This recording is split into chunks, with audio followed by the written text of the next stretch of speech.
welcome you and all to another episode of the Global Latin Factor podcast, where we talk about Latino everything. I'm your host, Crispin Valentin. Make sure you subscribe to the channel right now. Why?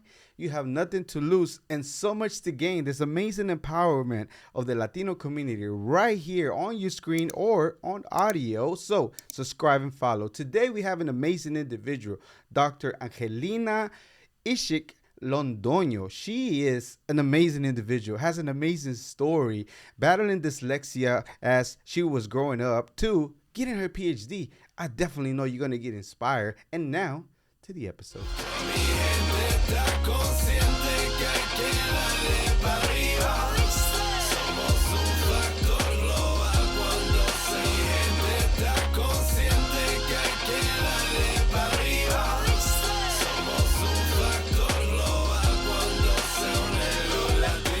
Doctor Angelina, hola, thank you so much for being here. Thank you. Okay, I don't think you would clarify. ¿Lo hacemos español o inglés? Bilingüe. No mentiras. Let's do English. English, okay. And with some Spanglish and Spanish. You got it. In about 6 months or later, we can do it one fully in Spanish. I love that. So gente can know your story. Okay, thank you so much for being here. I appreciate it. I met you at the Cababar with Cliff. And I just happened to be there for yoga. I think it's like my first time ever. So, yeah. You could tell my pose. No, I just remember it was like 3 people who were, it's the first time. And I was like, this is such a neat community. Just like, go for it. Yeah, just go for it. Why not? And, it's got great benefits to yoga and things like that. I never done it before. Mm-hmm. Nancy's so sweet. Shout out to Serpent Says Yoga. She's so neat. So I'm like, let me try it out. And then so happened to be that you were going to have a workshop. Yep. Nature workshop. Yep. And I was like, oh, neat. Because I enjoy that stuff too. So I'm going to be honest. I did try it for a long time because you got me so fired up. But I've been slacking on being in nature and out and about. But I definitely got to step it up. But it's so neat. But we'll talk about all that. We will. Pero antes, before we do that, we're going to go ahead and start with a segment that I like to call Preguntas al Chile. If you have not subscribed to the channel, what are you doing? What are you doing? Literally, we are the vibe right now. Latinos is where it's at. So if you want to be in the loop, if you want to know who's the who, if you want to know who's doing something for our community that is important and amazing and empowering, this is the time to subscribe. So go ahead and do that. Mm-hmm. ¿Estás lista? Are you ready? I'm ready. ¿Tacos o tortas? Tacos. ¿Arepas or pupusas? Oh, that's a hard one. Actually, pupusas. Oh. Mm-hmm. Arepas from Colombia? So I'm picky about the arepa. That's why it's like you can't just say arepa. You say arepa de chocolo. That's my favorite. That's your favorite. Yeah. What is the difference between that one and arepa regular? Arepa de chocolo is sweet corn. Okay. And it's like del monte. It tastes completely different. And the regular arepa is like white and kind of not. It's okay. Okay. It's good. So even starting from the maíz, it's just different. It's different. Yeah. It's big chocolo, right? So it's like the giant kernel. Oh, wow. And so when you eat the arepa, you can still see the fiber. You can see the pieces of the corn in there. Do they do the nixtamal process to that too as well? To get it to the masita consistency or the softness? Yeah. It's still masita, pero it's just you're gonna have some. Don't worry. Yes, I am. We'll talk about that too a little bit. Ceviche peruano or lomo saltado? Ceviche. Agua de horchata, jamaica o tamarindo? Tamarindo. Salsa verde, salsa roja. Do you like spicy? I do. Oh man, verde. I'm feeling verde right now. Yes, verde. Baleadas or sopa de caracol? Sopa de caracol. Hey. So yeah. Tell people who people don't know what sopa de caracol is. What exactly is it? What is the dish? The way I've had it is, it's just a delicious soup. It feels like you're on the ocean front, smelling the ocean breeze. Does it have the caracoles? Yeah. Mm-hmm. So I was born in Honduras, and you can have sopa de caracol. But the places I've had is always on the beach. So for me, it's a little more nostalgic about having it there. I don't know if I've ever had it outside of Honduras. And I don't even know if they're allowed to make it outside. I don't know. Yeah, it's possible. Yeah. So what is in English? It's not conch, is it? No, it's Snail? Snail. Yeah. It is snail. Yeah. Escargot. Escargot. Yeah, I'm sure it's something. It's escargot. Fancy. So that's neat because, we hear the canción, Sopa de Caracol, but we don't know. Me, I'm thinking like sopa de fideo that looks like the caracolitos. When I was a kid, that's what I thought about. I didn't know it was like a real caracol. Yeah. But it's neat. Okay. Un platillo de los tres paisas de Peru. Sorry. I'm like hyping up into something that I wrote now. Un platillo para ti, one plate, one delicious plate that you would recommend to anybody that they have to try, they must try from Peru, Honduras, and Colombia. Let's start with Peru. Peru? I don't know. I just love the potatoes. I gotta say, like, they have hundreds of varieties of potatoes, and just however you have them, if just like así, como asaditas, con un poquito de sal, perfection. Pues Colombia, Honduras. Ay. Pues sopa de caracol. Yo creo que así algo bien típico, algo que para mí, como te digo, que te lleva al lugar. El resto, porque the Honduran food is also kind of similar to Central American food. So, patacón pisao. That's another one. Patacón is sweet plantain, but they squish it. Yeah.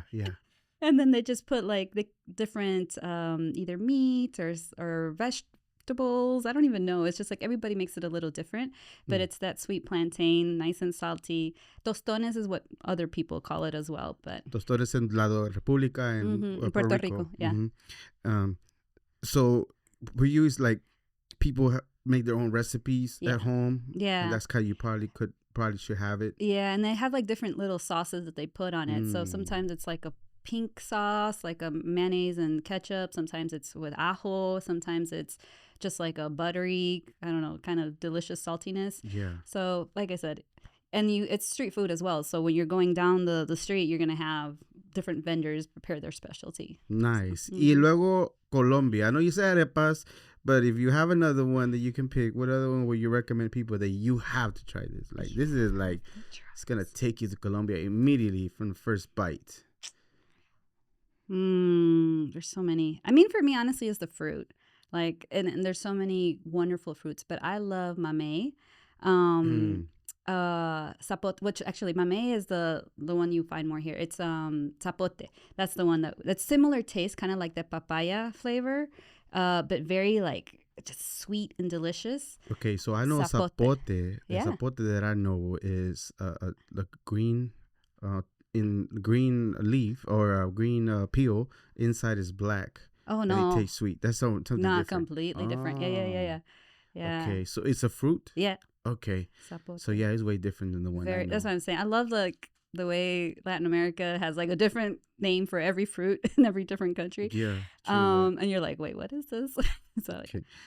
When you want to celebrate something, you got something published, you're about to start a new group, you're about to go on a nice trip, you have a vacation coming up, and you want to celebrate, do you prefer dancing cumbia, salsa merengue, or bachata?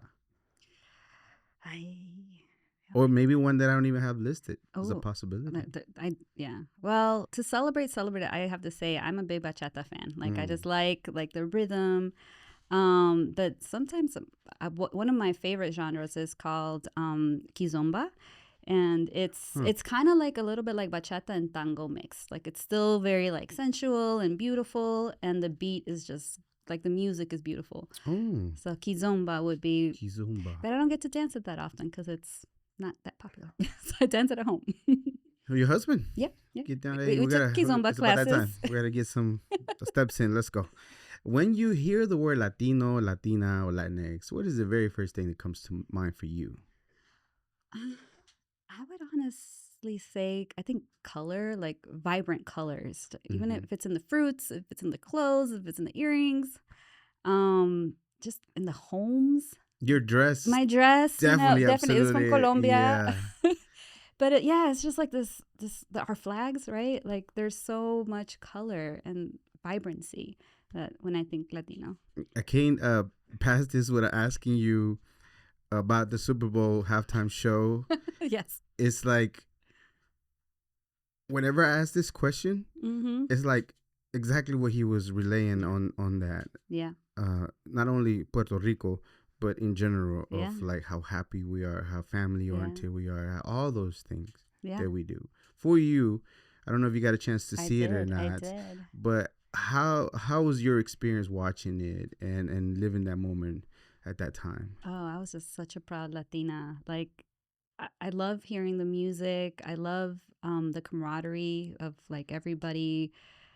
I don't know, just having a good time. I love that like wedding scene where he like woke up the little kid and said like, come on, let's go. Because I wasn't the kid sleeping, but I definitely remember like being the one that's being twirled around. I love dancing. I love being I don't know, around people celebrating life, the simple things. It doesn't have to be complicated. Like just even the street vendors that he was like, saying high five to, the community. I think there's just so much. He touched on so many pieces of our identity, and I just loved it. I thought it was beautiful. Yeah, moving forward, I'm gonna ask everybody that question going forward for the rest of the life of the podcast, all the time, the same thing, because I think it's so important. Yeah. Some people might not like it, but everybody's gonna get asked, and they don't want to have to answer. But I think it's fair. Did you get emotional at all at any time, besides feeling excitement and taking you back as a child and taking you back to your community? Did you get emotional at all at any time? I did when he gave the award to the young little boy. Yeah, because I could just see that he was adorable. But it's like, it was so tender, that moment. I think that for me, it was like, I see myself maybe reflected in that, where it's like, there's so much hope that we give in our next generation. And it's like, we are the next generation or the generation from our parents, right? So it's like, it's just this continuum. And when I saw him give that, the Grammy to the young kid, I don't know. I guess it gave me hope. So that one was supposed to be a representation of him as a kid. And I kind of sort of grasped that. And it took me back as my inner little child being in Mexico or wherever I was at, of the ones that continue to work on their stuff. And all of a sudden you kind of sort of start seeing the fruits of your labor. Exactly. And that's literally like the pinnacle of the biggest event here in the U.S., at least minimum televised. Right. And one of the biggest things you can accomplish, a Grammy in music, and you looking at your smaller self and like, hey, we did it. I know. And that made me emotional. And then I know I asked you, but I'm not gonna just hog the thing and say, when he brought out the flags, whenever I'm screaming the global Latin factor and I tell everybody and people don't get it, it's like that's like it. That's it. That's it. Yeah. Like that's everybody. That's all the Americas. That's every single culture. That's all the stuff that we do. Yeah. That's all the magnificent people that keep representing us. Like, man, and I was just like, I couldn't stop. And even right now when I watch it, even the little clips, I'm like, oh. It's true. It's amazing. It's beautiful. That's good. Yeah. We have to, feel that. Orgullo. Yeah. Any other area that you saw that really, really like resonated with you, or like, man, this was neat? Because the Niño with the kid and that was magnificent. That was perfect. Was magnificent. Yeah, I mean, I think it was neat where he had the actual couple like getting married. Like that, I was like, whoa, like what's happening? Like, and you could tell that it wasn't like actors, it was like real people. Yeah. So I think that was kind of cool, where you just saw real faces, people who look like my tia, my prima, scattered within the presentation. So I just felt seen overall, and I think that was really cool. The speech that he gave too, that one really got to me. Oh, like when he was talking to the mic? Yeah. Like a lot of us go through, yourself, you doctorate, PhD. Mm-hmm. I can only imagine the journey to get to all that, and then the only reason why is like, who else? Yeah. Who else gonna do it? You have to believe in yourself to get to the end. Yourself. Yeah, absolutely. So thank you for that. I appreciate it. I'm telling you, going forward, I'm gonna ask everybody about this, because it's like there's moments in times, I don't touch on artists, I don't talk about artists or anything like that, because it's like they're already embedded in the culture and it is what it is and they got it made. Yeah. But certain events in televised hit certain areas, it's like bigger than the itself, as far as like the event on TV. Yep. It's like what it does to everybody else, the empowerment, the ability to know that we are seen, the ability to know that we can go ahead and continue regardless of whatever is going on. And it's just different. It's just different that I have to ask this question going forward. Yeah. So, okay. So let's start growing up, you have a very interesting background. So I know you mentioned in a few places like Peruvian made and Colombian race, pero también Honduras, or there's a lot going on with you. A lot going on. Break it down for me to everybody will know exactly your background, your roots. Yes. So I was made in Peru, thanks to my hippie parents who, very, very clear about I was made in Lago Titicaca, La Isla del Sol. I even have like a little bracelet here from Lago Titicaca when I went back, like my 20s. And then they moved to Honduras, and that's where I was born. And I lived there for about 3 years. And then we moved to Chicago. Both my parents are Colombian. And so I grew up like mostly embedded in Colombian culture, but my passport, my ID, my identity, my middle name, which is Ix-Ik, is Mayan. So I've always been very connected to Honduras. And even when I travel, like I was like, I'm Honduran, because that's my passport for the longest time. Like you were born there, right? And I was born there, right? And so that's my ethnicity, but I was raised in the States, so grew up in Chicago, kind of moved all over the place, and now I'm here in Dallas. Okay.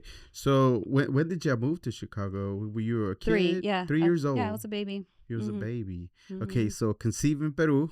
Conceived in Peru. Funny, Valentine's Day is tomorrow. Yeah. And I was born in November, so my middle name is Valentin. So I did the math many years ago. I'm like, it clicks. Interesting. Yeah, true that. So I was more of a love child type of, not a made in Peru, but it's neat. Yeah. It's neat that you have a relationship with you and your parents to be able to talk like that, because a lot of our Latino culture, it's like not so much discussed. Oh, no, they were very proud of telling me that. So I was very little just telling people that all the time. And they're like, what do you mean you were made in Peru? I'm like, that's where I was made. Don't you know where you were made? And I'm like, I guess like if I think about it, maybe I know, but. Did you need it? Okay, amongst your friend kids? Yeah. Like I was always putting made in Peru, born in Honduras. That's hilarious. So. Man, you definitely stood out immediately as a kid. Oh, yeah. So in Chicago, there's a lot of Latinos, Mexicans especially, a lot. Yeah. And there's a little bit of different from all over the place. Everywhere, yeah. Okay, so for you, growing up, 3 years old, when did you start? Everything Spanish at the house? Yeah. Okay. Yeah. So you get to go into school. Did you kind of sort of realize you're trying to learn English? Did you have to go through your cell to do all that? Yeah, well, I guess once we went to kindergarten, daycare, like I learned English at home. Interestingly enough, my mom was like, she was seeing how much I was struggling learning Spanish. So I actually was sent back to Colombia for 2nd grade. And I lived with my dad. They were separated. Actually, never married. But I went to live with my dad in Colombia, and that's where I learned Spanish, like for real, because I was with my family. There was nobody speaking English. So I actually kind of forgot English. And then when I came back for 3rd grade, I was struggling with English, even though that was technically the language I like knew from whatever since I started talking since I was 3. But my Spanish was great. And so I was like, it was a struggle because it was like, I'm kind of from here, but not from here. And then from then on, I was from nowhere, really, because I still had like the Latina accent in both in Spanish and English, but I could master both. So when you abandon the language, you abandon the language. You're gone. Like, I'll see you later, Espanol. I'll be back later. English. Yeah. That's funny. I mean, when you're little, it's like your brain that's all it soaks up. And yeah. So tell me about that time in Colombia when you spent a whole year. How old were you at that time? I was 8. I turned 8 down there. Yeah. And then, you're culture shock again because you're going back to Colombia. You never been there, even though you are Colombian by blood. Right. So how did that feel for you? Do you remember anything? Oh, yeah. I remember everything. I was so vividly. Like, I remember landing. Like, I remember meeting my cousins for the first time and barely being able to talk Spanish to them. But, like, within, I guess, say weeks, like, just that your desire to play with kids, you just learn Spanish. And then I remember going into 2nd grade and, I could understand Spanish more than I can speak. But because I spoke English, all the kids thought I was cool.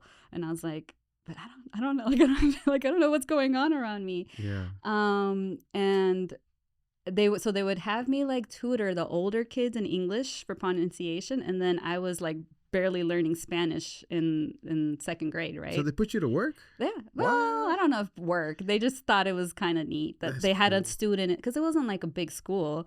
I think we probably had, I don't know, 12 or so kids per grade. So you come back to the States. Now you have to learn English again, and you're starting to pick it up. How is life for you as far as like in your mind? Are you thinking of anything that you're going to do with schooling once you get to high school and all that? Yeah. Or first of all, let me backtrack a little bit. In general, for you in Chicago, how is life? Do you feel like you're a Latina? Do you feel like you're in the U.S.? Do you feel anything different at all, or not so much? Yeah, so I felt very Latina in Chicago. And it's interesting because in Chicago, you grow up like really representing where you're from. So I always repping, like I had my Honduran little flag, my Colombian, and to this day I still have my Colombian flag on my car. And I don't know, like it was just very natural to be Latina and have that fusion of friends that were from El Salvador, from let's see, I have Ecuadorian best friend, Mexican best friend, Puerto Rican best friends. So, and I would go to their home and eat their food. So it was really like a fusion of the Latino culture. Yeah. And even the language, right? Like I would say things in the way Puerto Ricans say it, and then I would come home and mom would be like, what are you talking about? But that's all stored in my head. So there was like code switching even within the Latino culture, because you're like, I have to be like this with my Puerto Rican friends, I have to be like this with my Ecuadorian friends. But it was beautiful. Like we celebrated everybody's Independence Day. And it wasn't till I left Chicago that I even realized that I was like maybe viewed to other people something other than Latina, because I was always like Colombiana and Hondureña. What are some of the hints, the wording specifically, that they kind of let you know that you were like something different? That I was white? Yeah. Wow. Yeah. No, when I went to Madison, Wisconsin, so that's where I did my undergraduate. Do you feel like it was an advantage for you to look white? Yeah. I mean, it's definitely, the white privilege is a thing. And I didn't know I had it because I grew up in Chicago thinking, like, yeah, Latinos come in all colors, all shapes, all sizes, right? Like, it's just we're very diverse looking. And there was no such thing as white. Like white in Chicago meant you were Irish, that you were German, that you were Polish, right? So European roots. That's what they're thinking. You're not thinking like of a regular Caucasian individual. Exactly. And then when I get to Wisconsin, it's like, oh, you're white. And I was like, what? It's like, because literally, and when we had to check our applications for college, I always put other. And then they're like, no, you're white. And I was like, oh.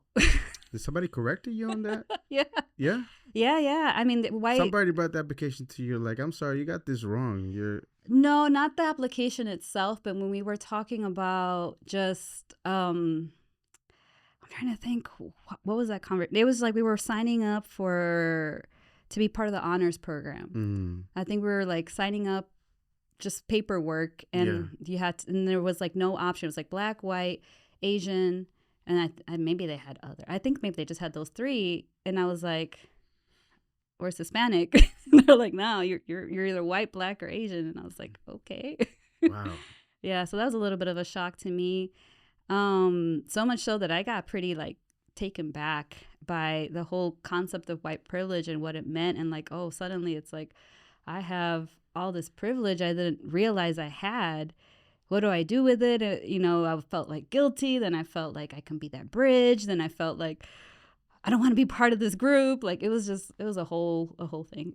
When did you start getting those thoughts about that? Like in college, my first. Like literally, you started thinking about I can get away with this, and people were open doors for me because I'm like this. Yeah, I think when I started to take Sociology 101, and we started to learn a lot more about what white privilege meant, and then I started to see it, just manifested in how I grew up, and I had different opportunities than other people treated me differently.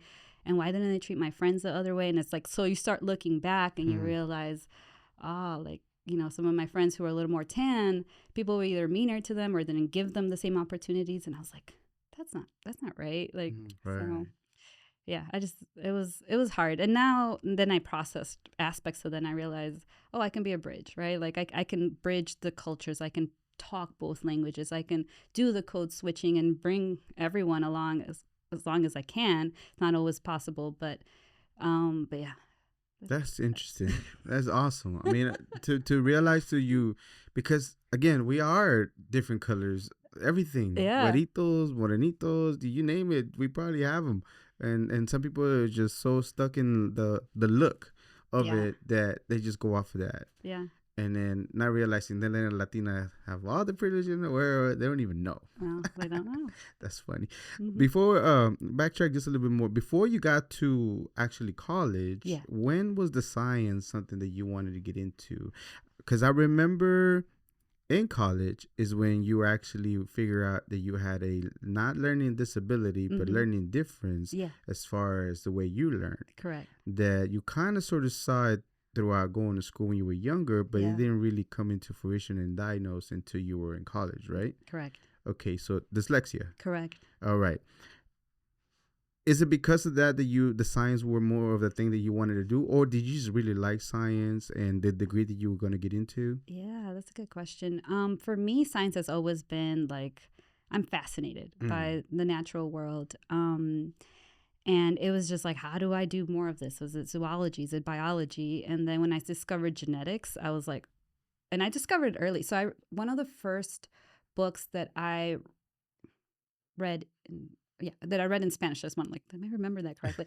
In Spanish, my dad, when I got to Colombia, when in second grade, he gave me a comic book of Darwin's adventures. So it was just like him, going all around the world, like, counting all the finches. And I was like, this is amazing. I want to be a geneticist, or I want to like learn about genetics and how all this works. So that was 7.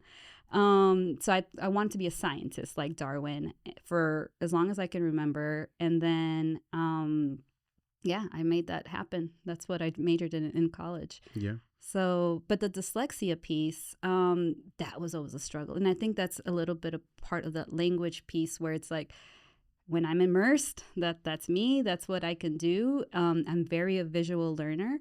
And Spanish was just so much easier for someone who's dyslexic because it's phonetic, right? English, the minute I switched back to like trying to do English, and now it's like the spelling is all over the place. It's like I struggled. Till this day, it's like if it's not for word processing or ChatGPT or somebody like correcting my spelling, like I very much struggled. And I always felt like I wasn't like, it was me. Like, I just wasn't working hard enough. And when I finally got diagnosed, I was like, oh, it's my brain. It's like, well, speaking, you speak it fluently in both languages, back and forth, and very complicated words, scientific words. I'm like, what dijo? Like, what she said?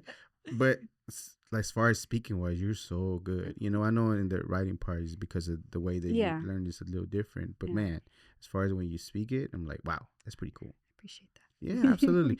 So, was it like were you leaning towards anything different than science, or let's speak specifically your degree? Tell me about your degree that you have a bachelor's on. Yeah, genetics. Genetics. I was literally that person. That's why I kind of go back to that moment of like checking off white, because I remember so vividly. I was in this little table, like trying to sign up for my major, and I said genetics, and they're like, "Oh, don't you want to do like biology?" Like they were trying to tell me what to do, and I was like, "No, I want to do genetics." Yeah. And they're like, because it was one of the only schools that offered genetics as a degree for undergraduate for college, and and I think most people don't declare their major the first day they sign up for class. And I was like, no, this is what I want. This is what I want. And she was like, kept questioning me. You talk about the counselor? Yeah. Well, I guess it's like the registration lady. I don't know what her. Why do you think they were trying to steer you another way? Why do you feel like? Well, because I looking back, I think it's the Latina. Like you're like, no, you don't know what you want. Like you don't. You're like, how do you even know what genetics is? like I know what it is. Like this is what I want to do. And I remember when I then started the major, there weren't like probably 20. I think by the time I finished, there was 40, but maybe there's about 20 kids who had, or students who had signed up to be as genetics as their major. And I was definitely the only Latina. And then another guy came, and he happened to be Colombian. And we were the only 2 for the whole 4 years that were Latinos or anything other than white. And it was like, and we both look white. So it wasn't like, but we were very like adamant about making sure people knew we were Latinos. Every single time. Oh, yeah. That's cool. Yeah. You had a couple of teachers that really helped you throughout your journey up to the point of college.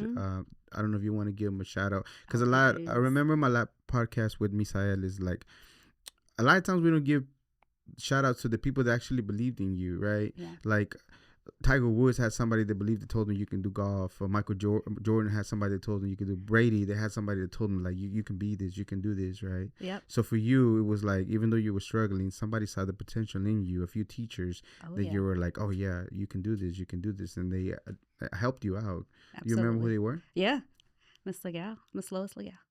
And I'm still friends with her on Facebook. It was so funny how like to this day I still like just admire her as a human being. She always was so kind to the students. What was her name again? Lois Legal, Miss Legal. Miss Legal. Mm-hmm. So I went to a bilingual school, and that was great because I could, flourish in the Spanish piece and the English part. Like they can help me in terms of. This was in third grade. This right? is in third grade, okay. Right? And I was just struggling with like the whole spelling. Like we didn't know it was dyslexia. We thought it was because I didn't like know English or hadn't practiced English in so the logical thing was because the language right. And she just would like she already was doing all the like if you're taking the spelling test, like you can take it over here. I don't know, and I just remember her being so kind when I needed it the most. I'm like, to this day, I'm like, oh, thank you. That's awesome. And also like that my school was also very liberal. And I just remember being part of this community of teachers that taught us, like, we went through all of Latin American history, like the bad stuff, right? Like the things that Latin America has been through a lot. And it became very present to us that, we have to like represent who we are. Otherwise our history is going to be erased. And I just remember, I can remember so many wonderful things. But she was just one of those people who was relentless in making sure that we had what we needed to succeed. I know it sounds very general, but it's like, I don't know how better to explain it. She was just always there. She was very present. All those wonderful things that came up to mind, what are those that you say? I know if you can list me a few things that come to mind immediately. Yeah, I mean, I'm trying to say, like, how much can I share? Whatever you can. Yeah. No, I mean, I'm trying to think. I remember, like, okay. Okay, so the reason I'm hesitating is because I don't know how much of this you can really share. But it's sort of, I remember at one point, my mom had to go for a trip. And she had to, and I had no friends. I have nobody to stay with. I had just moved back to the States. Yeah. We didn't really have like close family that I can stay with. So I ended up actually staying with her and her family for a week. Wow. And so she like really took me under her belt, and just like, since that's where that relationship kind of started, and a friendship. And then she had a daughter that was about like four years younger than me, and she became like my little sister. So we became truly a family. And as was she Latina, the teacher? She's American, but her husband's from Argentina. Mm-hmm. So it was a mixed household. Yeah. And yeah, like I can remember like spending Easter with them, and then just like being brought into this very like warm, loving family. And then even at school, just feeling like that support of, you got this. Like anytime I was feeling like I don't know what I'm doing, I could just look at her and I could feel like, okay, it's gonna be okay. That's amazing. Yeah. Fast forward now, there's a high school teacher that also helps you out a lot. What was that teacher's name? Mr. Burnshaw. Burnshaw. And what does he do exactly that impacts you to know that there's something in you that you can go even further? I think he treated all the students, I feel, the same. Like he challenged us nonstop. He was probably one of the hardest English teachers I could remember having. And I like that. I like that it wasn't like you were given, I don't know, like you were treated differently. Mm-hmm. But then when you when you got that A on the paper, it was like, man, you were celebrated. Like you did, like, you worked so hard. And he would allow you to like resubmit like edits and stuff like that. He wanted you to get the A. So I just really liked his teaching style. And we read all those like classical books like the Iliad, those really Romeo and Juliet, like all the ones that are, you're like, these are hard, but but he made them fun, and I just remember like feeling like maybe I'm in college, if that's like treated like an adult, I would say. Yeah, he was a good teacher. Yeah. So through all those challenges, going through dyslexia, the teachers, the professor adjusting for you too. We fast forward a little bit more, and you graduate with your bachelor's. What is the feeling behind knowing that all that work and you on the focus of that you wanted to do from the first day to where you graduated? How does that feel for you? Oh, it felt amazing. Yeah, it's like, okay, I set out to do something, I completed it, and now what? And I remember I was part of various different like the McNair program is one. So they prepare you for graduate school. And so that was sort of like the next thing. So I knew I wasn't done. It was like, okay, this is not the first step, but this is a big step of many to come. And I took a gap year. So right after finishing undergraduate, I worked a bunch of different jobs and actually just applied to graduate school. And I applied to over 20 different schools. Wow. And actually, I think I got accepted into like 12 or so of them. So I was like, it was successful, but it was a really hard decision. What do I want to focus my PhD on? So I took that year to kind of get ready. So I was tired. Like undergraduate was a lot of work, and I knew that I wanted to keep going. Okay, so because I get confused because I don't go through those steps. I haven't gone through those steps. So master's the next one, and then PhD, right? So you can skip. Yeah. I hear somebody told me that you can do that. Yeah. You know what? It makes me think of how amazing your brain is, right? Because you know that you're different in learning. Yeah. And then I don't know. I'm sure it was a struggle to get to the bachelor's. You got it. Yeah. You take a break, but then you want more. I do. You want to go for more. I'm a lifelong learner. Like I love learning, and then the fact that I can really like dive into research. And at this point it was cancer genetics that I focused on. That was really exciting. So I was just looking for a program that kind of matched what I wanted to do. So again, what was the focus for your PhD, and as far as the degree that you were going for, what was that? So I was in the pathology department in the integrated biomedical sciences, and I did cancer drug development using genetics as one of the biomarkers for like how you are able to target specific aspects of that cancer. Yeah. So what I wanted to do was like work on cancer drug development, like cure cancer, right? But I wanted to understand the genetics of it, like, which I can go into a lot of detail, but yeah, that's what I mean. Please entertain me, because I'm willing to learn more today. Why cancer specifically, though? What did you see a family that were suffering, somebody close to you that, this could have a cure?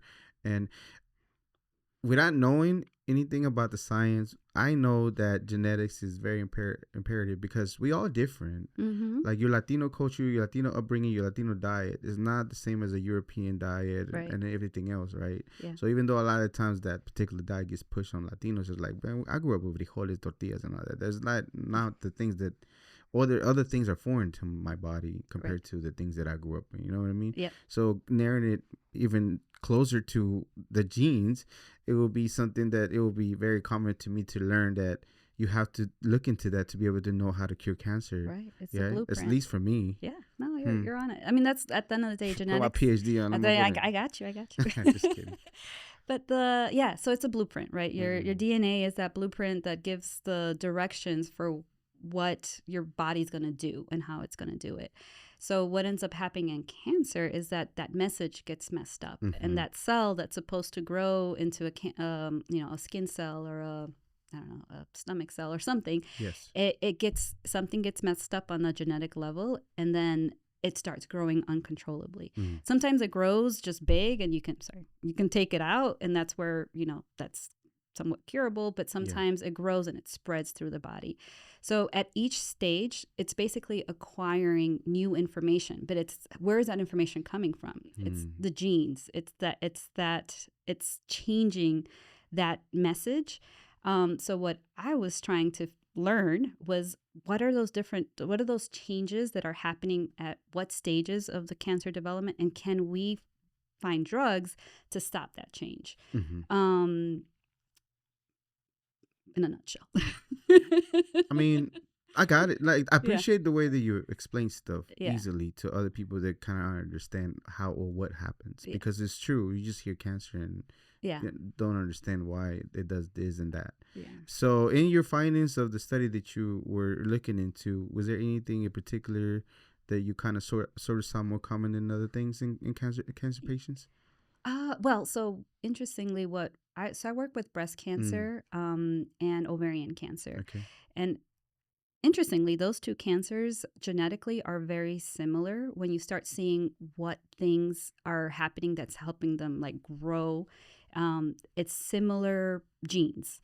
I feel like it's the wind pathway, and I can go down the presentation, but that pathway is the same pathway that is used for like embryos to grow. So that same information we already know about what makes a cell grow is that same thing that gets turned on in that breast cancer and that ovarian cancer, that turns on when it's supposed to be turned off, and now it's growing out of control. So what we found was we looked at different drugs that basically stop or reduce that expression of that gene, so we can slow the growth of that cancer. It's not fully cured, but it's, instead of being so aggressive, it becomes, you get years of survival. So and interestingly enough, the drug that we found was a drug that had been on the market for many years to treat tapeworms. Wow. So it was extremely cheap to like make that drug. It was working really well. And then I can get on my soapbox on how the pharmaceutical company decided that there's no money in it because it's so cheap. So I mean, please, because in my mind, it's so. I know we can go. We could go in tandem. Literally, they want you to be a forever customer, including the food industry these days. And I think they're all in bed together to be able to make us sick and continue to be a recurrent customer. Why would you want to give somebody something that's going to cure them for forever, and then not have them come back instead of giving them a drug that in a couple of years you're going to have to give them another dose. In a couple of years you're going to give them another dose, and you're always going to have them coming around every single day. So you have a customer for life. You're never going to stop like taking medicine, and then you got all the insurance, all that stuff. So is that kind of sort of how you fell out of love for it, because all that stuff that you saw? I know we're getting a little bit ahead, and that's just being a student still. Or that's after? No, that was my dissertation was on that particular drug. Okay. And once I graduated, we were going to do a phase 1 clinical trial to test things out. And basically the drug company said, even though it had been used for 50 years in humans, so it's not like the first time it was used in humans, it was just going to be used in cancer patients. They're like, no, we're not going to give you the drug to test it in this way. Because there isn't money. And my logical thought would be, well, okay, they're not going to give you the drug. Can't you just get it from somewhere else, or get it yourself? Yeah, you can get it, but it's not that simple to run a clinical trial without the support of the drug maker. Simplify a clinical trial for me, for people that don't know what a clinical trial is and what that means, because we just hear it on commercials, clinical trial. But what does it mean, simplify, for anybody why is it necessary before you get it to the masses? Oh, absolutely. So phase 1 clinical trials are just first trying to see that you're not going to do any harm to somebody who's already diagnosed with the condition, in this case, breast cancer. So you are going to actually treat it with the actual patient. You're going to use it with the patient. You're going to use it, but you're not necessarily even looking for efficacy. Like, is this tumor shrinking? You're just making sure that someone who has breast cancer and takes this drug is not going to get worse or have like crazy side effects or something. Okay. So a phase 1 clinical trial doesn't have like big outcomes that they're looking for other than safety. And then as you go up phase 2, phase 3, you start increasing the number of people who start taking the drugs, and you start trying to see if there's efficacy. Like if you compare that drug to whatever current treatments being offered, or in combination with other current treatments. So it really depends on the drug and how you want to test it. And is that like one of those movies that you see that somebody's going through a disease and they sign for a clinical trial? Is that how you get the people that want to be part of the studies? Yeah. Everybody has to sign up. Mm-hmm. There's a big consent process that has to happen, because the patient usually for phase 1 is because they don't have any other options. Every single drug that they've taken is not doing what you're hoping for it to do. And then, so phase 1 is people who are typically have no other options. So they're willing to try something new. But yeah, there's a big consent process that goes through to make sure that the patient is informed at all times what's happening. Okay. Mm-hmm. So we get to stage 2, you said what happens, and then stage 3, and how many other stages is there before? I think there's a stage 4, but stage 3 is usually the big, like now you have hundreds of people who are doing well. I mean, like they're not getting worse on the drug, obviously, but now you're trying to see efficacy. Is it better than the normal treatment? What can we learn about the population? Maybe it's certain stages of cancer that do better than others. But yeah, and then once we start seeing, and it just takes years, like the clinical trial process can take about 15 years for a drug to get approved. Wow. Now they have fast track. With CRISPR, most likely, right? Yeah, look at you. And CRISPR's was that actually, I did a project with that on my postdoc. But yeah, that's taking genetics to a whole nother level. It just resonated with me and the name, because my name's similar to CRISPR, but it's very neat technology. It's very neat. Yeah. So now you're just taking out the piece that's potentially causing the problem. And then adding quantum computing these days now. So. Yeah. As long as the pharmaceuticals don't get on the way, we should be healthy and, you know what I mean? I know. They're in the way for sure.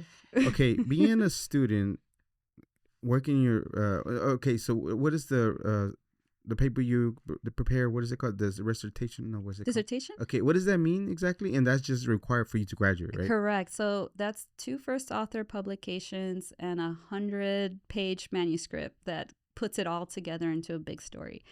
So that was going to be your contribution to that. You know, and it is. I mean, it's published. Yeah, it's published work that's there, and people use it to cite to keep developing.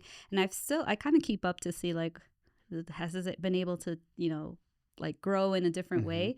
And I haven't seen anything recently. Because they got to cite your studies on whatever paper they're doing. Yeah. So you just kind of like piggybacking off of each other to get further. Correct. Oh, that's neat. Yeah. That's awesome. Mm-hmm. So for you as a student that is hopeful, does all these studies and see that this could be a potential, I don't know if you answer why did you decide to go into cancer specifically. I don't know if it was a loved one or. I didn't answer it because it was interesting. So for me, genetics was fascinating. And I'm like, where can I use genetics to, help the world? And I thought cancer felt right.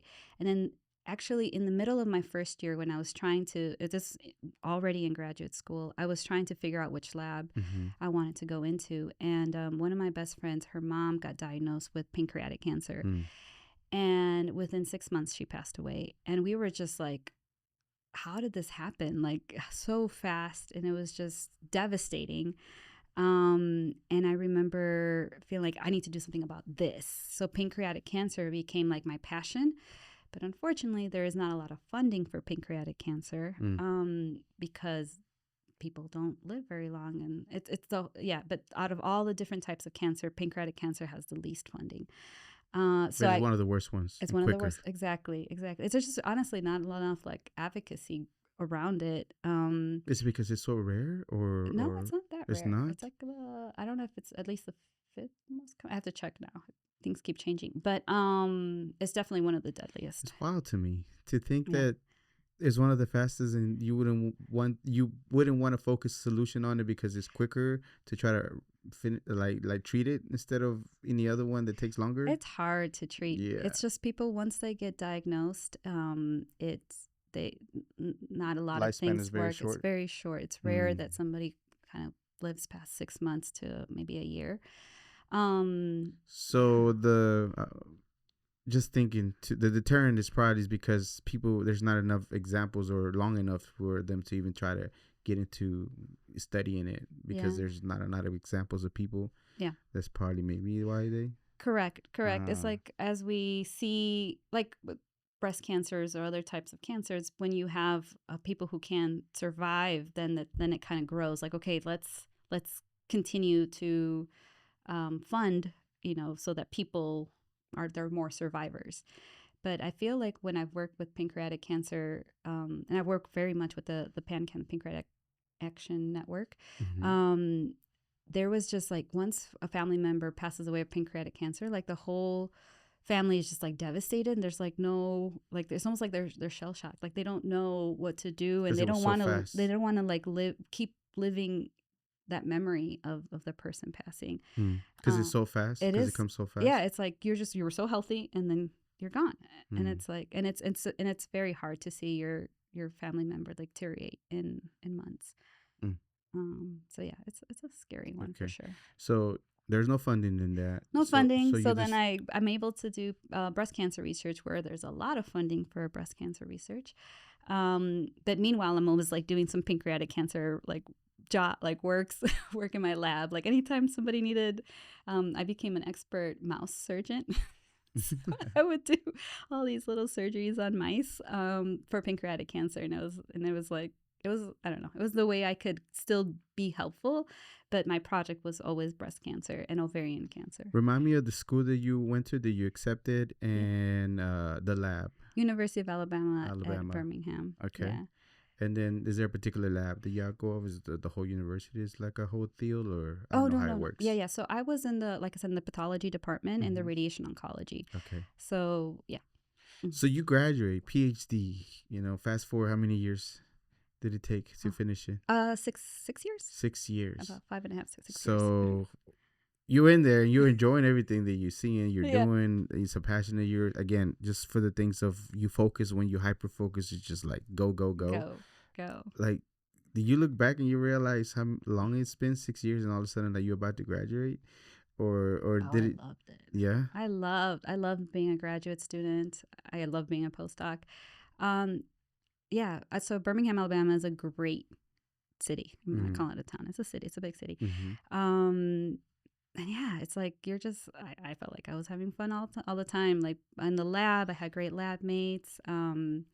I had a really wonderful community of like international students, domestic students everywhere. Right. Birmingham was a pretty diverse space. And it's also very affordable. So even though I was making graduate school money, I was living fine, and I had what I needed. I was working really hard, but I was with a really excellent team of researchers and mentors. So yeah, that was amazing. When I finished, I was like, okay, you just kind of keep going, and the next step is postdoc. So kind of similar to undergraduate. When I finished there, it's like I just have to keep going, and you get on this train of academic research, and you sign up for postdoc. And I ended up going to Michigan after that. So within 3 months of graduating, I was already setting up shop in Michigan. What is postdoc? Because maybe I never heard it before. What does that mean? You're way advanced. I'm over here at college, bachelor's. Not me. I'm not even college educated up, but I'm educated in other stuff. You're very educated. Yes, thank you. And the postdoc just means you keep going. You just keep. For how long though? So they're typically 3-year programs. What degree is that? It's not a degree. It's just a postdoctorate. So there you're trying to really establish yourself as like an expert in that field. And I finally got to do pancreatic cancer research as my first postdoc and at the University of Michigan. And are you getting paid for this? Yeah. You're getting paid for in graduate school as well. Oh wow, really? Yeah. That's so cool. That's kind of like I was saying, like you're not poor, but you good money. No, not at all. You have to still be very savvy and kind of have your investments in line. But I was able to buy a condo in Birmingham, and I had a roommate, right? So I couldn't afford the whole thing by myself, but then I had a roommate. So things like that, like you can. Was there loans budget that you get? Yeah. So especially for like medical students or graduate students, like the banks know that you're gonna kind of stick to it probably, and they give you a loan pretty easily. At least back then, I don't know now. Wow. But so postdoc. Postdoc in Michigan. Did pancreatic cancer research. I was there for 2 years, and then I actually got invited to go back to the University of Birmingham, Alabama, where I was at, because they were starting a new program in women's cancer, and they wanted me to come back and kind of keep working on the project that I was working on, but taking it into more ovarian cancer as well. So I went back to Birmingham after 2 years in Michigan to do a second postdoc. So a second one? But you really like school. You really enjoy school. You were not kidding about it at all. I was not kidding. And I loved my postdocs. I thought I had a lot more autonomy, and I had a lot of students and fellows under me. Yeah. So I got to mentor, which was my absolute favorite part of being a postdoc. And then I stayed at the University of Alabama. I became a lab director for that same lab, and then the pandemic came. Okay, before we get to the pandemic, is there anybody that you see doing all that doctrine all the way to post that looks like you? There are Latinas. They're doing it in the field itself, studying this at all. Yeah, I have like one friend. Okay. It's hard. It's hard being, I think, female. Like a lot of my friends started families and were really struggling to figure out how to fit all that and have kids. Being Latina, there weren't very many. I do have one friend who's still working in Atlanta at the moment, but no, there weren't many of us. I think when I graduated, I was the 213th Latina with a PhD in biomedical sciences. At that time, throughout the entire United States? Yeah. Or not just in Birmingham? No, in the United States. Yeah. 213. There's like 40 million of us or so, or more. Yeah. Exactly. And I remember because me and my other friend who graduated from Birmingham, we were like, we're number 13 and number 14. That's funny.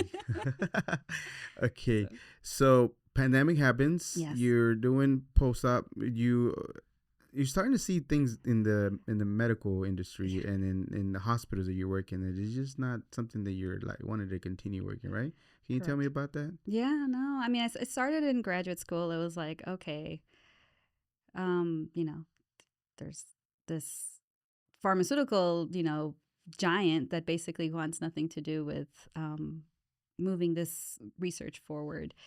And then I kept seeing it in different other places. In the pandemic, for example, we understood that all of the hospital resources needed to go to the pandemic, just treating patients and cases. But we closed so many clinical trials. We had them on hold. Like a lot of research was just like tossed like nothing. And I was honestly just like tired. Like I could see that I was just kind of part of the cog in the wheel, and I was just producing all these things, and we were shifting in ways really based on how the pharmaceutical companies wanted us to do things, as opposed to like where we saw interesting avenues. And I mean, I feel like I can get on a soapbox, but for the most part, a lot of research comes down to, writing grants, manuscripts, and you can't write a grant that's risky because that means it's going to fail, and all that money that was invested into that research is not. So you basically have to know that your project is going to work for you to ask for money. So you're not really doing anything new, like you're just kind of switching things here and there to make, we have a lot of evidence this will work. So I don't know. It just didn't feel like what I was signed up for. Like it was like, you're just kind of part of this facade. I don't know.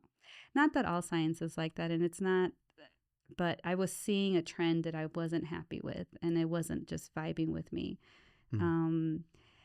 But overall, I also felt really disconnected from my community. I felt like being in a lab all day long with mice and, my coworkers, I could only do that for so long. Like I was like, I want to be with people. Like I actually want to be more on the front line of disease prevention or treatment, and not just like doing something that maybe 15 years from now would have an impact. So something started brewing within you of you wanted to do the prevention part, because it's crazy to me that I've interviewed doctors before and they don't teach them about health or about diet or the proper diet. They want to put them in some kind of drug too. Absolutely. You know, it's crazy that that even doing the things that you do in your study, they don't talk about menopause or things like that, and things that are like, why aren't you talking about it? Yeah. So all these things start brewing, missing the community, preventative, knowing there's other ways. So you decide to take it where after that?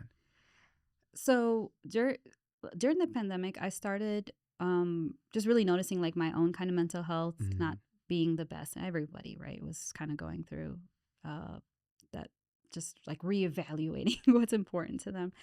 And I started working with a health coach, and I was like I was blown away, honestly, with like how simple just having accountability partner take you through simple, like I just wanted to drink more water and be a little more active. And so I asked her, I'm like, how do you become a health coach? And she's like, well, you know, we have a certification and my company's hiring if you're interested. And I was like, okay. So I like left academic research and I started working for a startup. And it was interesting because the fact that I was bilingual is what really like allowed me to grow like exponentially. Like I came in as a health coach. Within 3 months, I was a trainer. Within 3 months after that, I was already like chairing the diversity, equity, and inclusion committee. And then, you know, it was like just very quickly able to be part of different aspects of the startup. Is that because the need of it? Yeah. And the Spanish specifically? There weren't very many bilingual health coaches. And so I was training both in English and in Spanish. What is a wellness coach does specifically in general? What is, like, where do you go to get one? Why would you need to talk to one? Like, what is the reason for it? Anytime you want to change your behavior for something, like set a goal or change a healthy habit, right? A lot of times we think it's really hard. And the truth is that it can be really hard. But when you work with an accountability partner like a health coach, we ask hard questions that really get to the root of why this is important to you, and then we start to carve out the small steps that you need to take, that you design. The client is always like at the center of every health coaching conversation. Like the coach never tells you what to do, like you should drink this or you should do this. No, the idea is for the client to decide, this is important for me today, and this is the small step I'm willing to take, and these are the reasons why this is important for me. So you really get that partner to work with, right. Towards your health goals. Whenever you say that to me, it doesn't resonate with the Latino community at all whatsoever. So it's interesting to me that there was people willing to try to find somebody like yourself in Spanish that can help them. Maybe my mind is economically, because maybe I didn't grow up with anybody that I would seek a helpness. Yeah. Like, ponte Vicks and échale ganas estómago. And el Vicks tiene mucho poder al fin del día. So, who were you clients, or like was there like higher money making individuals? Or? No. So ironically, I worked with a pharmaceutical company. So they paid my. Can't get away from them. Can't get away from them, right? This will get started. But they were providing free health coaching to the clients, but I was getting paid through the pharmaceutical company for my hours. So. It's so strange to me that they're willing to do that, but then still are willing to do the other part too. So what do they do it for? For like to show that they're actually kind of caring a little bit for people? It's what's the word? Compliance? No, not compliance. It's adherence. That's the word. So they want people to adhere to their drugs. So if you have a health coach, they're kind of supporting the fact that they are that they have somebody to ask questions related to that drug that they were taking. It just feels like, okay, you know, the drug company cares that I take this drug. So you have to be an advocate for the particular drug when the customer asks? Not exactly an advocate, but just information, education. So that was my first job, and then I left that job. So as you can see, it was a good starting point, but I since then have moved away from working with pharmaceutical companies, because yes, at the end of the day, they do want you to be like a liaison for the drugs. Okay.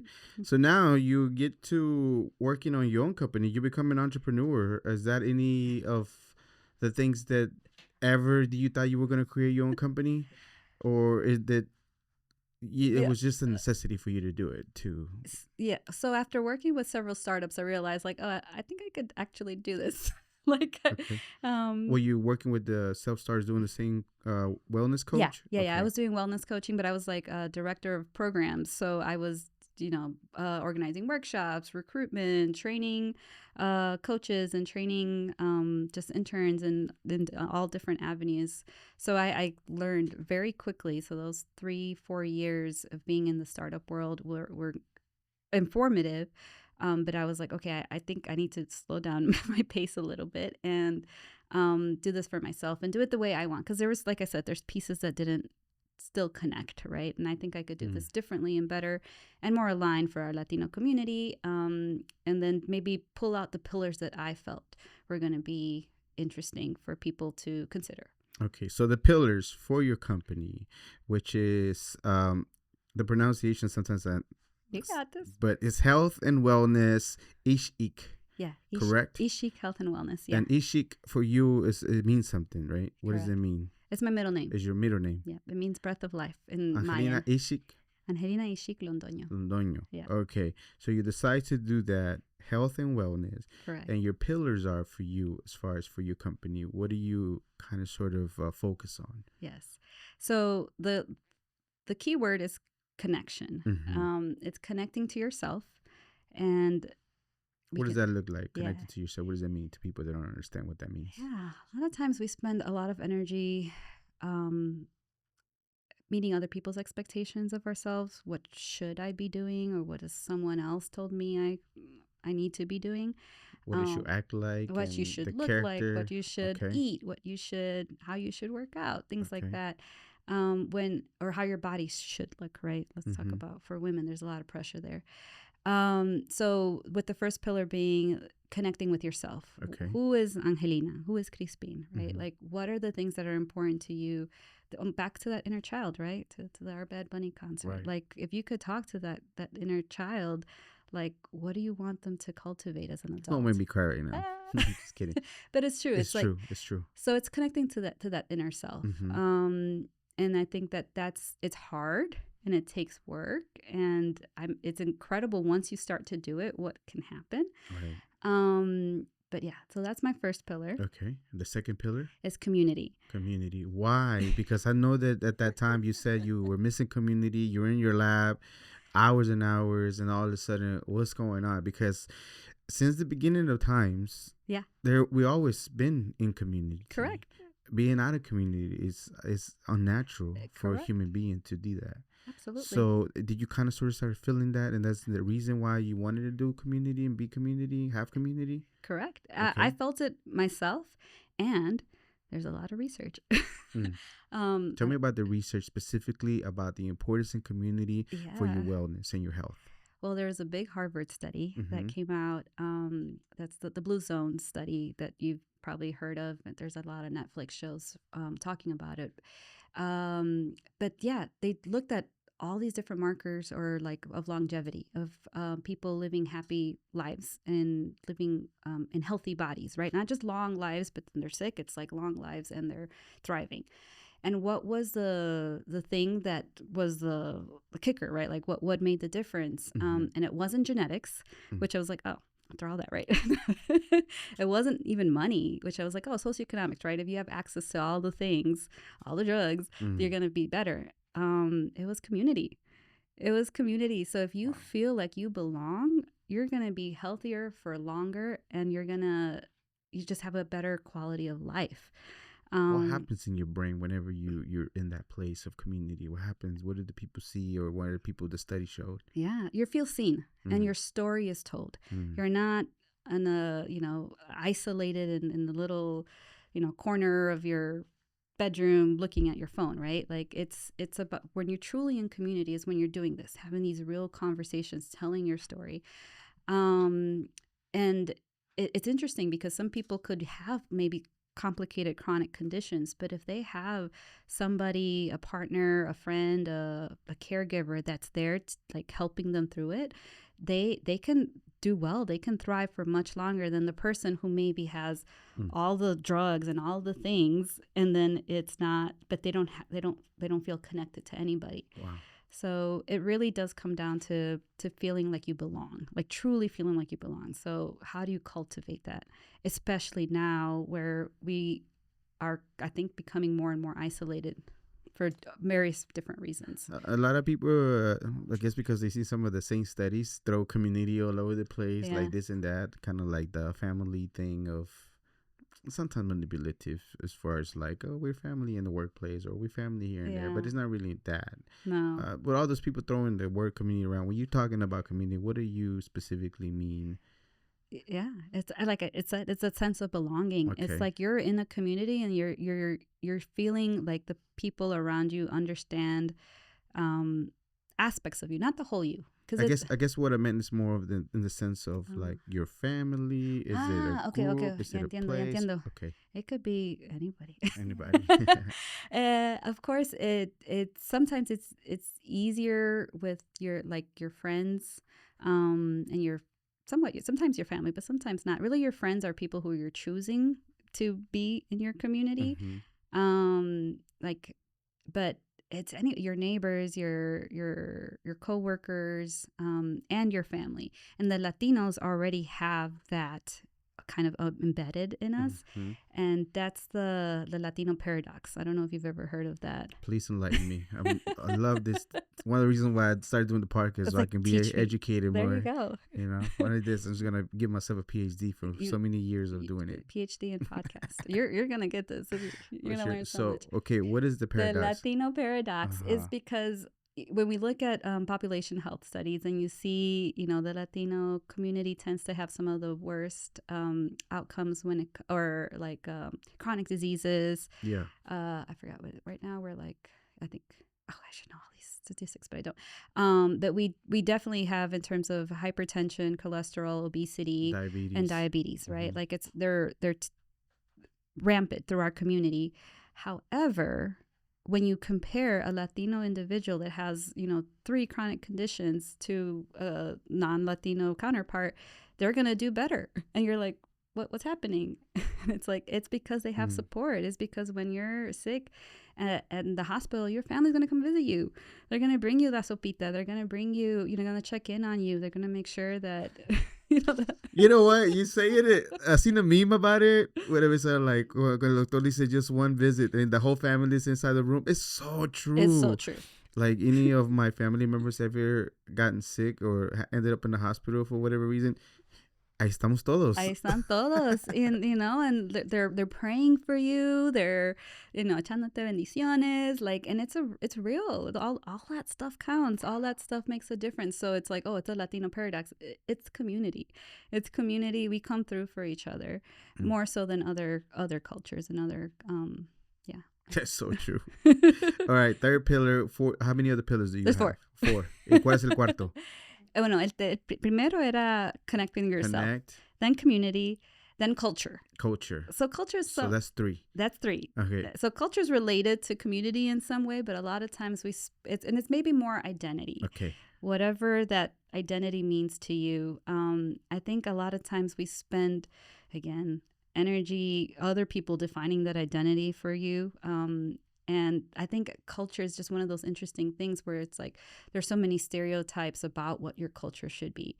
And at the end of the day, it's really just an average of a bunch of different things. So just because you know how to dance salsa doesn't mean, you're a good Latino. Or you don't. Not all Latinos know how to dance salsa either. Exactly. You know what I mean? So it's true too. Exactly. But you're still Latino. So it's like, what's your identity within that community, within that culture? Like, how do you go to the pieces that you love and let go of the ones that don't serve you, right? Yeah. So it's like kind of finding that rhythm for yourself. And then the 4th pillar? And the 4th one is nature. Nature. Okay. So whenever somebody approaches your company, your business, to be able to want to help them, their company, their whatever it is, community, what is the best approach for them to go to you, and how does the conversation start going as far as you helping them and things like that? Yeah. So I there's a a couple different ways. Because I'm a consultant. I do work with nonprofits, and I right now I'm like a strategic leader for one of the nonprofits here in Dallas that focuses on health and wellness education. So if a company is looking for a consultant that's a bilingual, that's expert in wellness, like that's me. Now an individual, I have one-on-one coaching. I have group coaching, which I'm starting a group in April. Nice. And the group coaching is nice because back to the community. Now suddenly you have other peers that are also contributing to that accountability piece and telling your story and the struggle. So it's like, man, I didn't go out to walk today. And then somebody else maybe did or didn't. You can get inspired. You can feel like it's normal. It's hard. Like it's just, there's something magic that happens when you do it in a group setting. So I also have retreats, which we can talk a little bit more about detail. And these are, again, small groups. I'm a big believer in like that power of like around 7 to 9 individuals, because that's where you can still like hear everybody and start to create that sense of belonging. Okay. I like that. More intimate. Yeah. You're right. Get the sense of one-on-one too also without getting way too many people. Exactly. Okay. Let's go back to the nature one, because I kind of blew past it like it's not so important, because it is very essential, the nature that we're starting to forget. Yeah. There's a bunch of people online all over the place talking about reconnecting with nature and this and that. But why though? Why? Because we just literally came from that, right? Exactly. Yeah, we're all dressed and have all these things that we don't even get to touch ground and for months sometimes, or even years. Yeah. But if everything that the studies and the science and just in general, nature itself, what are the important things? Why? What does the science say about walking for 10 minutes and just walking, grounding, and things like that? The sky. Absolutely. Tell me about that. I think my favorite part about the nature pillar is that it's so accessible, right? It's not this fancy thing that you need to market. It's accessible. You just literally step outside and looking at the sky, looking at the trees, like you said, taking off your shoes, just really allows you to, again, get that sense of I'm part of something bigger. I'm not here alone. There's this whole world around me that is, growing and doing its things, the different seasons that we're part of. You think it's scary for people to see that they're part of a bigger thing? I think it could be if they're spend a lot of time kind of indoors. It could feel like there's this big world out there that I don't know how to interact with. So yeah, I think that it's taking it small steps at a time. If it feels overwhelming, like listen to your body. Like don't push yourself to go camping for 3 days in the woods if you don't have you're not feeling that connection. But you be surprised if you just step outside when you're feeling a little bit stressed, take that nice deep breath of clean or at least fresh air. Your body will start to relax naturally. Our brains are designed to be in nature. And your stress will not go away right away, but it will start to minimize. And the more you start practicing and finding the things that you do like to do, that's how you really start to get the benefits of being in nature. And for example, grounding is one that's, again, there's a lot of science behind it, but basically your body uses the earth to let go of some of that negative charge. It literally the descarga, like you're downloading of negative things of the negative things that you're carrying around. So it's very therapeutic. Obviously there's ways to practice it safely, making sure the ground is nice and clean and it's not going to hurt your feet. But it's simple. There's not much you have to do, but it is intentional. The idea is to be in nature and start to do some reflection while you're there. And how am I feeling? Am I feeling scared? Am I feeling overwhelmed, or am I feeling at peace? Start to just have those conversations with yourself. So it's best for you to be, because a lot of us like to put our headphones on and not be in the moment of being there. But is it a little bit better to be just in nature with all the sounds and everything? Correct. So one of the things that I'm actually in the process of getting is a certification in forest bathing. And I'll be taking groups here in Dallas in April, May, and June, and this is free. So as I get myself certified, put me in the first group. Yeah, April. Well, definitely. There we go. But that's exactly it. Forest bathing is an example of going into nature and using all your five senses so that you're not having your headphones on. You're really listening to sounds close to you, far from you. You're picking up rocks. You're seeing the textures of how, the temperatures feel on your skin. You're looking at the way that the colors, the shadows, and then just like what am I missing? Smell, right? Like a lot of times we just go through the forest and we're like, okay, what's going on? But then like we don't pick up that leaf and like, oh, this smells different than this leaf, or this twig smells different than this twig. So it's like you get a chance to just like reawaken your brain and all your senses to your surroundings. What is being in nature, even walking in the park, does for you for like what, 10 minutes, 15 minutes? Yeah. Or what does it do for you in regards to your health? Yeah. So it definitely lowers your stress. That's one of the biggest like benefits, your cortisol level specifically.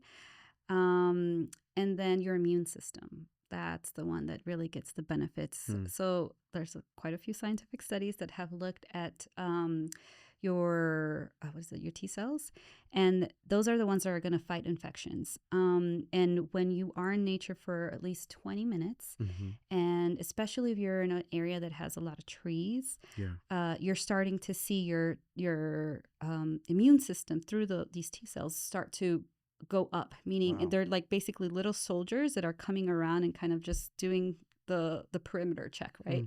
Like, so if you were going to get sick, suddenly you have more defenses available to you. Wow. Yeah. That's neat. That's awesome. Okay, so we're running short on time, but thank you for letting me know what is it that. So anybody that's interested to one-on-one and things like that, do they reach out to you? Your Instagram? Yep. I've seen it. Instagram, and I have a link tree there that has a contact form. Also on my website, there's a contact form that you can fill in your information and you can check. I want to do forest bathing. I want to do retreats. I want to do one-on-one. All those things are available for you to check out. And I can't let you go without talking about a retreat that we have happening that I'm part of. Because I told you I met you at the Cababar. You gave the nature talk in regards to the pillars and things like that. And that thing that at that time was a nature one. Yeah, just focused on nature. I needed an accountability buddy because, I did it for a while and I was out there, and right now I'm out, but I'm not grounded. Tough. It's okay. But I'm not grounded like I'm supposed to, because I know it's good for me, but sometimes just the knowing doesn't apply to the doing. And it happens to us sometimes. But it's great to have reminders to people that know that it's important for you to be out barefooted in nature. But before I let you go, Colombia. This is the third or second trip, or how many times you've done the retreat? This is the third one. Okay. You have, property in Colombia. You wanted to do something with it. It aligns with the things that you're doing now. So now people can sign up for a nature retreat, or what is the name of it specifically? I'm signed up for it, but today I'm just happy I was going to Colombia. You're like, hey. I showed you some nice pictures. So this one's called Soluna Retreat. Soluna Retreat. And this one was designed by Carolina and myself. And shout out to Carolina, man. She's such an incredible partner in crime in this particular retreat. We're doing it on a full moon. So that's why the Luna piece. And then we decided to also call it Sol because there's a lot of sun. So bring your sunscreen. I'm probably going to go like that, to be honest. You're going to come back rojita, asito colorado. It's okay. I know the sun burns different these days. Does. So definitely have to do a little something. But yeah, it's going to be a wellness retreat. We're going to have breathwork. We're going to have cacao, which I know you did a podcast on cacao.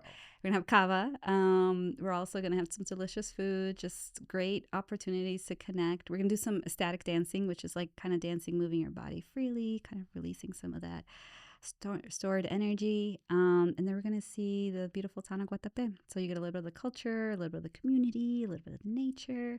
And so all the pillars we're touching all the pillars, we're going to do some reflections and some sharing as we kind of grow in this space together. So community, nature, all that culture. Why are retreats particularly important? Of course, if we're going to do the new one that you're doing, the bathing in the forest bathing. But why, like, let's say for people to go out and retreat and travel to another place important? Your brain needs it. How can I? There's so many benefits to traveling. Just stepping out of your day to day, you get to see how other people do things. You get to experience other cultures. What does that do to your brain when you get to see that in other cultures, other places, other states, other countries? Yeah, I mean, I think just that taking you out of that routine is so important for you to, again, like connect to your like re-regulate your nervous system. Mm-hmm.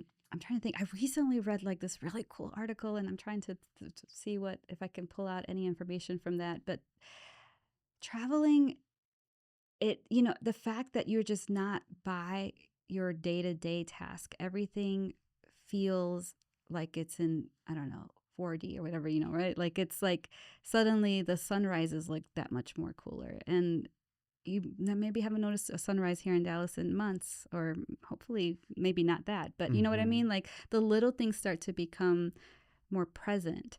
And at the end of the day, that's what makes us feel fulfilled, when you feel like you're living as opposed to just like kind of going. So we're going life. to like through life like a numbness type of feeling, doing the same repetitive thing. There's nothing to look forward. Then all of a sudden you break that and go into a different country that you don't understand. You don't know what's going on. All of a sudden, like, oh, I'm alive still.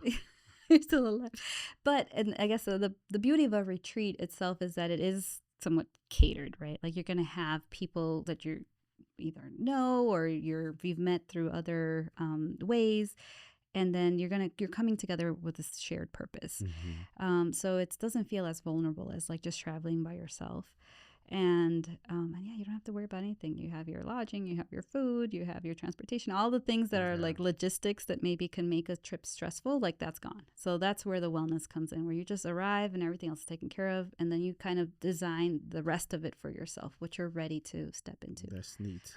And I did like the questionnaire because it's very particular as to, are you even in the right state of mind to be able to get out of the way and be over there? There you go. Why do you do that specifically? Because I know you studied, I know you did this, but what are you looking for as far as like if maybe more attention to an individual because maybe they're here in this headspace, stuff like that? Or yeah, I mean, I think everybody has a story of why they're coming to a retreat. Okay. So it's important for us as facilitators to make sure that we're adapting to any needs that our participants have.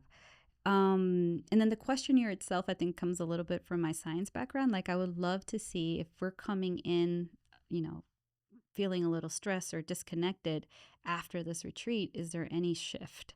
So there's going to be a post survey. That's like it's all good. It's all voluntary. Yeah, of course. I was happy to see it because I wanted to see the whole experience and see it. And yeah. I'm like, oh. Yeah. And I always thought about the scientific part too. You can't get away from it, right? Like it's just a little bit of data, just a little bit. Yeah. 5 questions. Cool, okay, you travel a lot. I do. All the time. Yeah, in fact, you're about to go into another trip. On Sunday. You know, what it takes you to all these places? You just want to see it? Do you have things that you want to do? Or is it important for you to be there? Of course, you know the importance of traveling and going to, but what keeps you going everywhere? Oh, man. Well, I was really fortunate to recently accompany my mom on her bucket trip list, which was New Zealand and Australia. Man, I was so jelly. Oh, man. It was beautiful, beautiful. So I was very lucky to do that with her. And in this case, it's been years in the planning. I've never had the opportunity to take 2 months off work. Wow.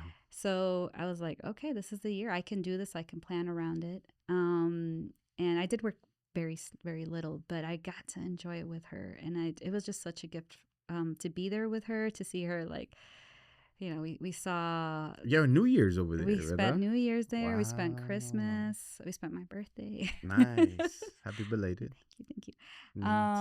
So yeah, I think for me, traveling is, again, it just kind of gets me exposed to different ways of being. Nature looks so different all over the globe, and I need to see it all. I want to see it all. Experience it all. And I went to one of my favorite places on this globe, which is, it used to be called Fraser Island, and now it's called Kagari. Was that the picture you were sharing with me? Yeah. It looks like paradise. It is. It looks like paradise on earth, on water. On water, right. Yeah. These absolutely 100% silica white sand, this little lake that's tucked in this big sand island. It's absolutely stunning. It's beautiful. Absolutely. Okay, before I let you go, I could have talked to you for more. I know we barely scratched the surface on all the things you're done, and we were going here and there because I just wanted to just continue a conversation. Yeah, absolutely.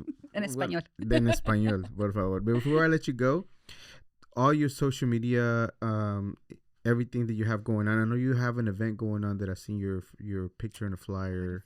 I don't know if you got, but whatever events you want to share, and where can people find your social media so they can know where to go to see? Yes. Okay. So my social media is Ix-Ik Health and Wellness. You can find me on Facebook, Instagram, and my website is probably the easiest place, Ix-Ik Health and Wellness. And hopefully I'll send you some links so you can tag We're going to put all of them in the description. I have them all already. Awesome. But I'm going to put them all in the description so people can find it easier. And one of the things that I'm doing this year, the flyer that you saw, is that I'm working with Latina Voices Institute. Another person you should really have. Absolutely. Please, I love referrals.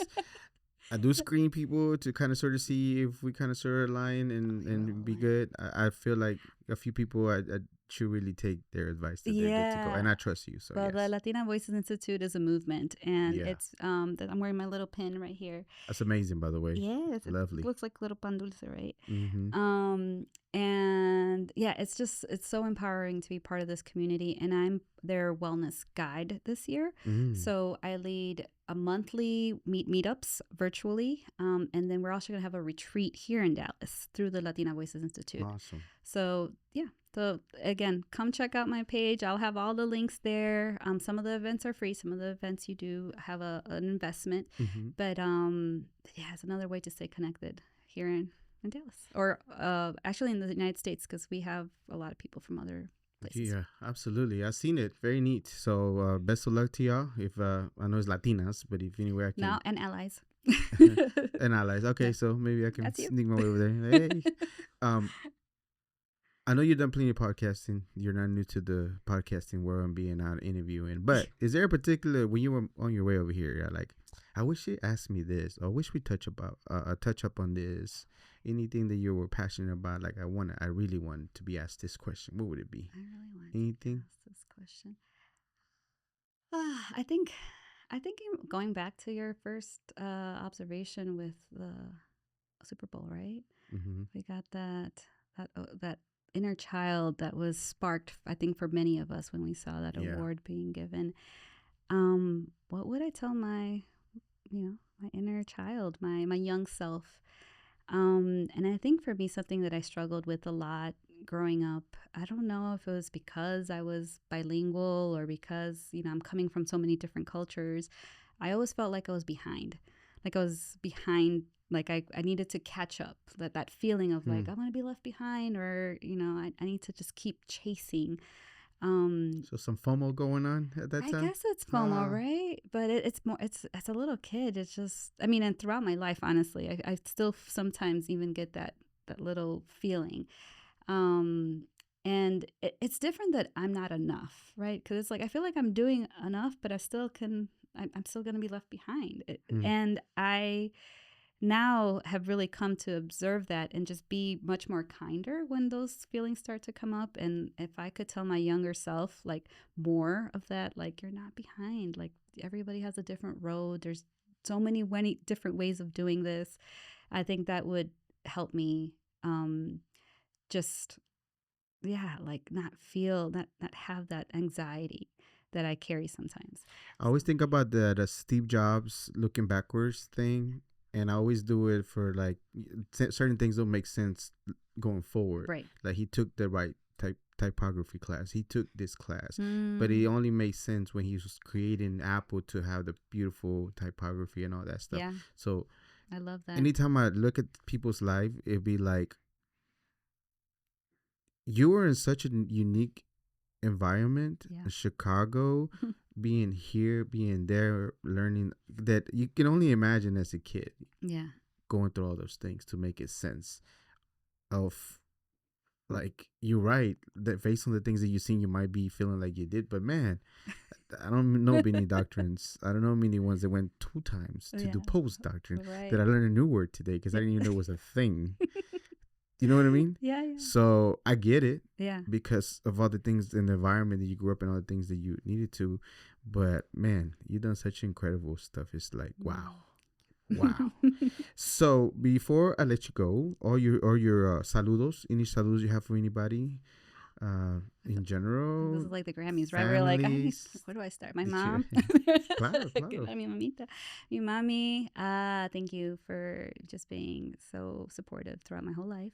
My husband, Caleb, who is just my partner in crime. Like, absolutely. We work side by side on so many different projects, and yeah, that's how it's done. Doing things alone is so much harder. Why do it that way? Yeah, I can go on and on, but overall, honestly, I'm going to do a shout out for the Cabo community. Like, I feel like that has been something that's interesting that I've kind of stepped into, and I'm just so grateful for everybody I meet through that avenue. So yeah, absolutely, that's how we got connected. So shout out to the Cababar, Oak Cliff specifically on this one because they were there.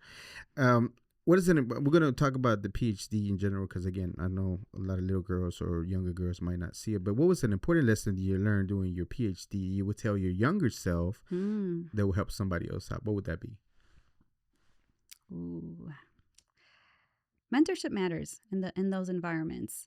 So be very wary of who is your mentor. Like, I got very lucky. But I didn't know. Like, some things, stars aligned. Like, alguien me estaba, como que pushing me or guiding me in the right direction. For you and that. I got lucky. But some people don't get so lucky. And I think that's the tricky part where really, as a graduate student, you're working so hard to like get into a lab and get funding and find a project, and but truly you need to interview your mentors as well. Are they really a good fit for you? Because it could be a very difficult road, and I've met many people who had to change mentors, and that's just a hard process. It can be done. So if you don't have a good mentor, like, find someone else. And if you for whatever reason can't like align with a good mentor, look for other places like me, other people, people who are in different stages of life, but don't try to do it by yourself. Okay. And educate me on this matter. I was going to say out of ignorance, because I don't know. Yeah. Because I don't know the process. But even myself is like reaching out to a mentor. Yeah. How does the whole process go as far as even reaching out to a person that you feel like I want to talk to you? Because by the way, great point of interviewing your potential people that you want to be that's going to help you out. Mm-hmm. However, as far as like, how does the whole process go for students that want to be like, I want this person to be a mentor, I want to talk to this person? Because sometimes their title might be a little like intimidating. Like, I don't know if they're going to have the time. Do you pay them? Do you not pay them? Do you buy them for lunch and pay them? All those little things for me is just still questions that I have as a grown adult. Yeah. But how does that go in schooling? And in the graduate programs, a lot of times, you interview for a position within a lab. So you'll get a chance to meet your mentor, which you'll get some sense of what they're like, but interview the other lab mates, interview other people who've worked with them. Like, how is it working with that individual? Are you working days, nights? How do they give feedback? Are they somebody who can support, you having a life outside work, right? So just by default and getting in that environment, the mentors come to be? So you basically have to. It just every school I think is a little different. Okay. But in my in every situation is different because I actually came in with grant funding, so I had a little bit more autonomy than maybe some other students. So you are looking for a lab that has funding because like all graduate schools, some of them do pay you to be a student, but that money comes from grants. Mm-hmm. And there's only 1 or 2 spots that open every other year. Wow. So it's just, that's what I'm saying. There's luck involved. And it's a little bit of trying to get as much information as you can. And maybe that first, like the first person you thought was going to be it, like stay open to other ideas so that you don't feel like you only have one choice. And is there a conversation over like, I want you to be my mentor type of thing? Yeah. No, it's a signed contract because you signed to be work in their lab until you finish your dissertation. Okay. And some mentors can keep you there for many years because you're very bright and you're very productive and you're very affordable. Then because as a student, you do get paid, but not very much. So you get stuck in a lab for many years. Okay, so outside of schooling, if you're seeking mentors, how does that go? That's a whole different process, right?